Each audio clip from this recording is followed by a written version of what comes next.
Hello, my dear children. Today we are moving to a new topic, that is evaporation. This day must know. You all know what is evaporation, right? Change of liquid into vapor at any temperature below its melting point is called evaporation. In your law classes, you already learned what is evaporation. So this part will be easy for you. Factors affecting evaporation. In this part, we are going to discuss about the factors which are affecting the rate of evaporation. There are four main factors which are affecting the rate of evaporation. That is an increase of surface area, an increase of temperature, a decrease in humidity, and increase in wind speed. First one, an increase of surface area. I will explain it with an example. While putting clothes for drying up, we spread them out. Here, normally when we put clothes for drying up, we spread them out, right? What for we are doing that?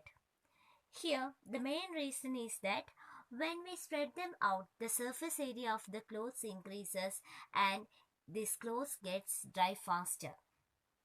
So, that shows that evaporation is a surface phenomenon. When the surface area is increased, the rate of evaporation and increase of temperature.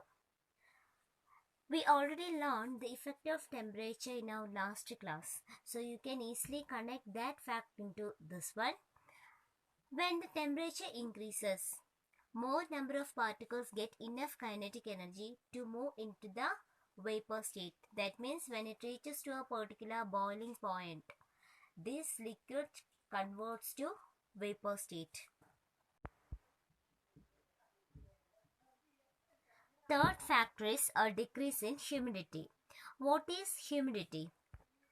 It is the amount of water vapor present in air. We already learned this one. When the humidity increases, the rate of evaporation decreases.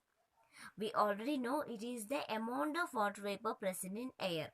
So, when humidity decreases, the rate of evaporation increases. Next factor is an increase in wind speed. You might notice that clothes dry faster on a windy day.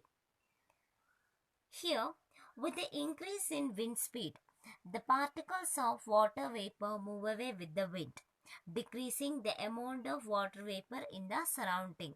So, here when the wind speed increases, the rate of evaporation also increases.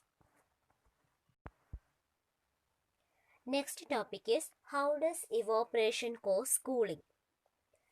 We already learned what is evaporation.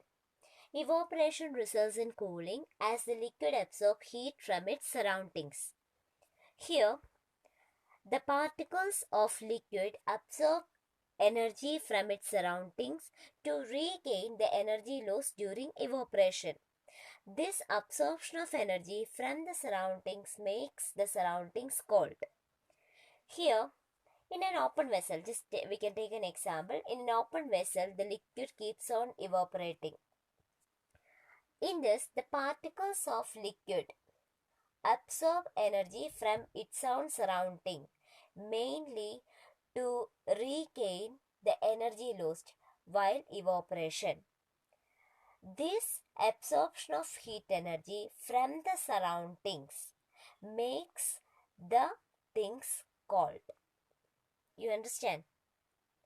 I will explain it with some other day-to-day examples. What happens when you pour some acetone or nail polish remover on your palm? We know evaporation causes cooling.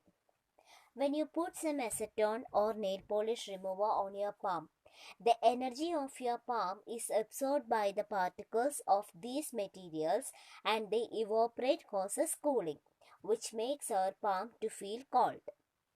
That means the particles absorb energy from your palm or surroundings and evaporate, causing the palm to feel cool. Next question is, why should we wear cotton clothes in summer? During summer, We perspire more because of the mechanism of our body which keeps us cool. We know that during evaporation, the particles at the surface of the liquid gain energy from the surroundings or body surface and change into vapor.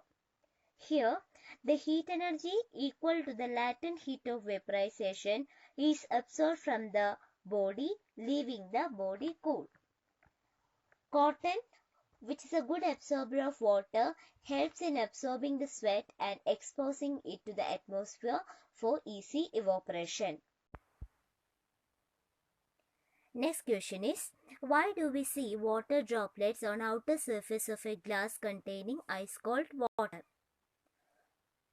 In this, the water vapor present in air on coming in contact with the cold glass of water loses energy and gets converted to liquid state, which we see as water droplets. See children, in all these questions, the concept is same. Once you learn that, this part will be easy for you.